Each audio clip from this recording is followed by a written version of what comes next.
Mr. Secretary, thank you very much for talking to the Voice of America Persian. Delighted. Thank you. If I may, I would like to start with the UN Security Council today. شورای امنیت سازمان ملل متحد قطعنامه‌ای را در مورد توافق جامعه اتمی ایران به تصویب رساند. این رأی به این معناست که ایران از دید جامعه بین‌المللی دیگر یک کشور طرد شده نیست و از انزوا خارج شده؟ Well, what the vote means is that people are hopeful that the transformation is going to take place over the course of the next months and years. این رأی شورای امنیت به این معناست که امید است ظرف ماه‌ها و سال‌های آینده تحولی صورت گیرد. اعضای شورای امنیت آرای خود را در حمایت از آنچه ایران و 6 کشور دیگر در وین بر سر آن توافق کردند به صندوق ریختند. و به نظر من این نشان دهنده اعتماد شورا به آن توافق و امید به آینده است. امید برای ایران و همه جهان. واضح است که آن توافق بر امید به حل مشکل هسته‌ای استوار شده است. امید به اینکه ایران به کشور دارای جایگاه مناسب در جامعه جهانی تبدیل شود.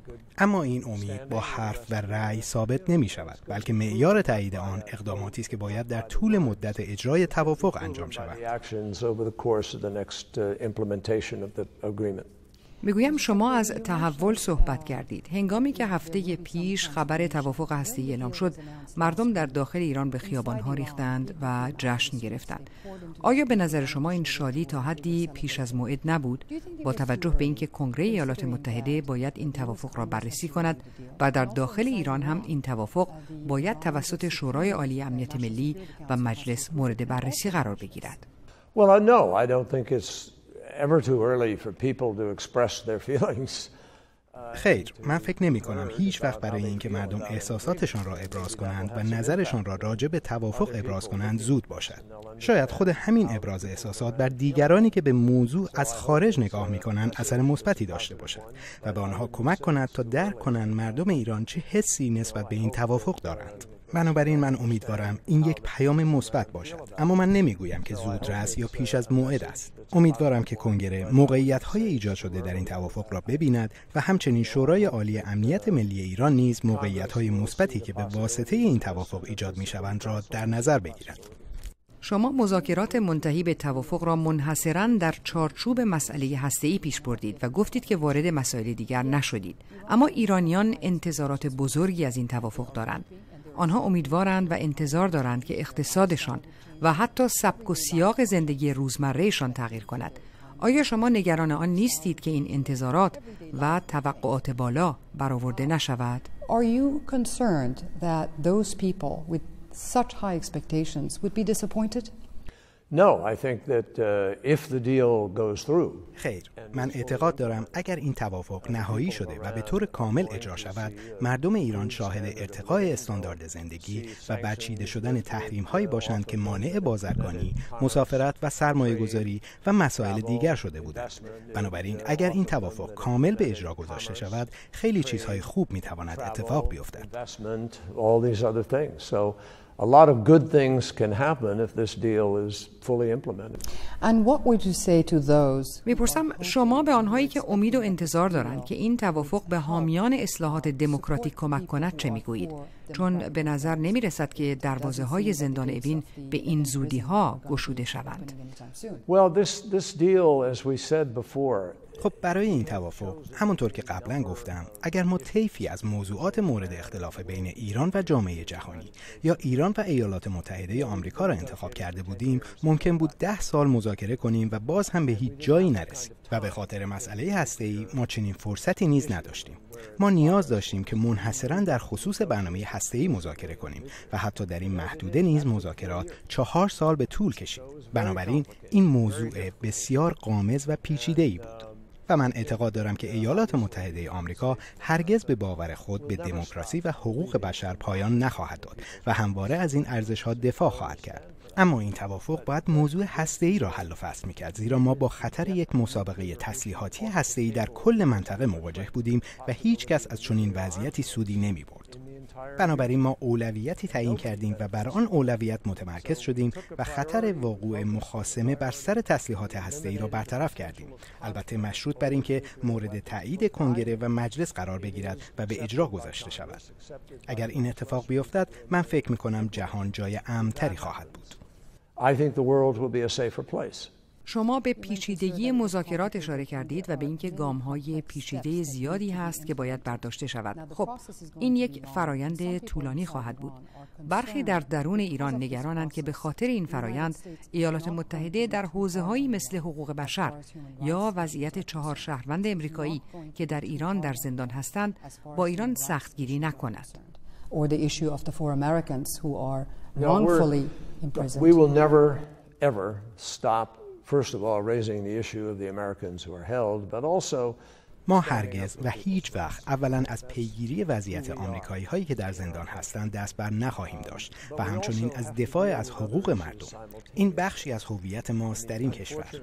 اما ما ناچاریم با موضوعات دیگری هم همزمان مواجه شویم. متاسفانه در دنیای دیپلماسی و روابط خارجی شما این شانس را ندارید که تنها بر یک موضوع تمرکز کنید و بگویید این مهمترین موضوع است. ما هیچ کار دیگری نمی‌کنیم.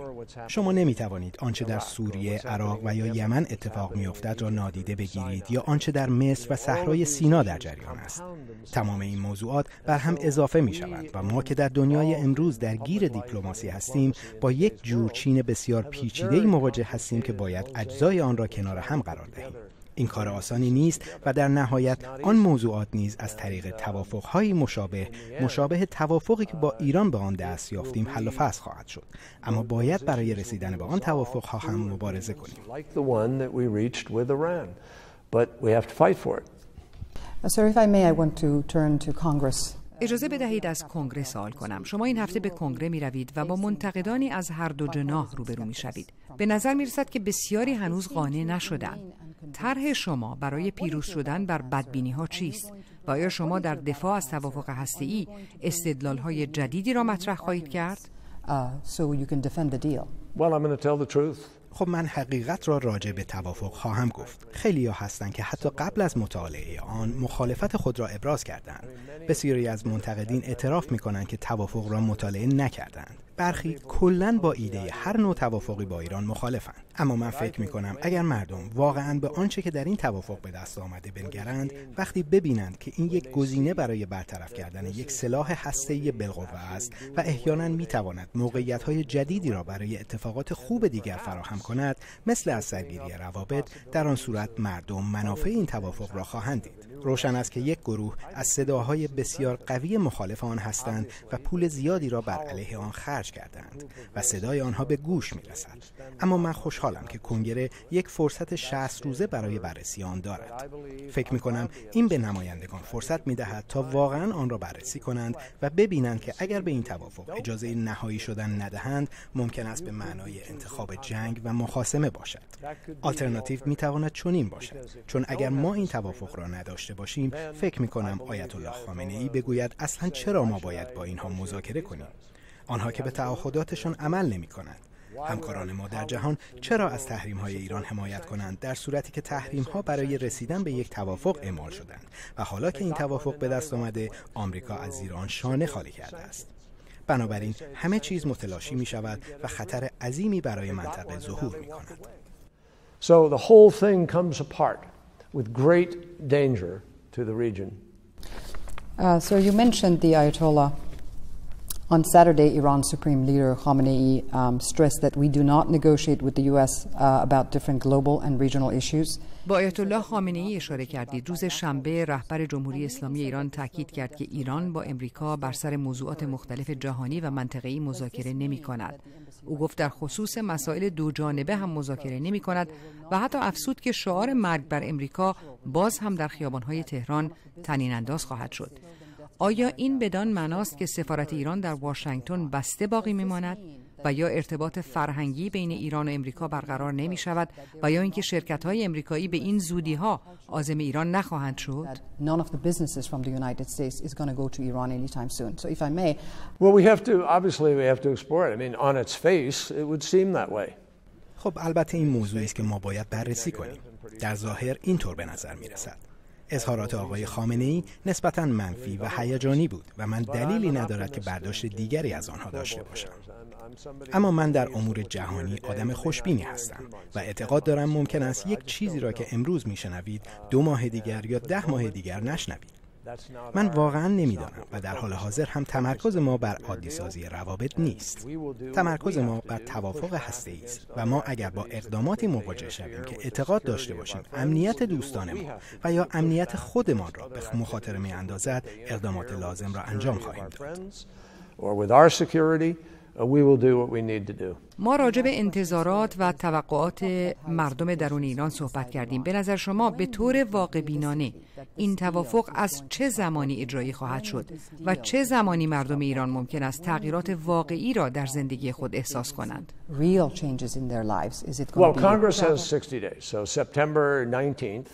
تمرکز ما بر توافق هسته‌ای است و ما اگر با اقداماتی مواجه شویم که اعتقاد داشته باشیم امنیت دوستان ما و یا امنیت خود ما را به مخاطره می‌اندازد، اقدامات لازم را انجام خواهیم داد.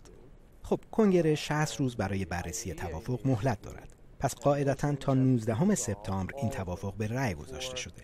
از آن روز اجرای توافق شروع می شود و پس از آن یک سری اقداماتی است که ایران باید انجام دهد و آژانس بین‌المللی انرژی اتمی باید انجام دهد و همه این اقدامات باید تا پیش از برچیده شدن تحریم‌ها صورت گرفته باشند و بنابراین شاید به زمانی حدود 6 ماه نیاز باشد، هرچند که به طور قطع نمیتوان گفت و به تحولات بستگی دارد.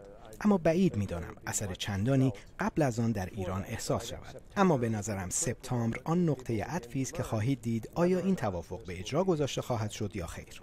آیا این توافق شامل تأمین دارو و تسلیحات مسافرت ایرانیان به امریکا هم می شود؟ خب موضوع تسهیل روادید به صورت بالقوه در آن منظور شده، اما آنچه بلافاصله بعد از اجرایی شدن توافق در آن منظور شده، برچیده شدن تحریم‌های مشخص در حوزه اعتبارات، ارتباطات بانکی، نقل و انتقال کالا، صادرات محصولات غذایی از ایران آزاد خواهد شد، پسته، فرش و چیزهای دیگر. لذا ارتباط ایران با بخش‌هایی از اقتصاد جهانی باز خواهد شد، ولی نه با همه بخش‌ها، چون تحریم‌های اولیه کماکان باقی خواهند بود. از جان کری وزیر امور خارجه امریکا سوال می‌کنم که به دنبال این توافق سیر تحول مناسبات ایران و امریکا را در دراز مدت چگونه می‌بیند؟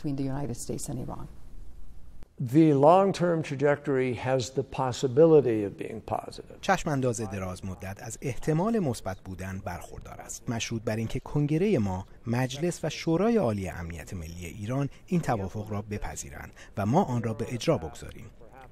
اگر ما آن را به اجرا بگذاریم، در آن صورت ما در مسیری قرار داریم که میتواند به گشایش‌هایی بیانجامد. اگر توافق اجرا نشود، ما با مشکلات زیادی مواجه خواهیم شد و حتی با خطر مناقشه. و من چنین فرجامی را بسیار تأثیر برانگیز می‌بینم و امیدوارم ما بتوانیم مردم را متقاعد کنیم که این توافق مانع از جنگ می‌شود. امنیت منطقه را تأمین می‌کند و مانع از دستیابی ایران به سلاح هسته‌ای می‌شود. Secretary, thank you very much for accepting to do this interview with us. Thank you, sir.